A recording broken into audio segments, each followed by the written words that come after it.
Good morning students. Result से related एक breaking news आ रही है कि GNDU इवन सेमेस्टर एग्ज़ाम्स का रिज़ल्ट आ गया है। तो जिन जिन क्लासेस का रिज़ल्ट आया है वो हैं BSc computational statistics and data analysis 6th semester,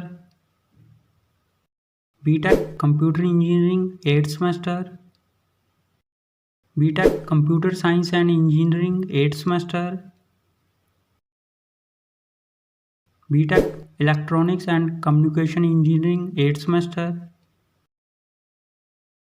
तो सभी स्टूडेंट्स GNDU की ऑफिशियल वेबसाइट पर जाकर अपना अपना रिजल्ट चेक करें gnu.ac.in पर। ऑल दी बेस्ट सभी स्टूडेंट्स को। उम्मीद है कि आप सबका रिजल्ट बहुत ही अच्छा आया होगा और सभी स्टूडेंट्स पास होंगे। तो जैसे ही किसी और क्लास का या फिर किसी सेमेस्टर का रिजल्ट आता है तो हम आपको बता देंगे। तब तक इस वीडियो को लाइक कर दो, शेयर कर दो, चैनल सब्सक्राइब कर दो और बेल आइकन जरूर प्रेस कर देना। Thank you.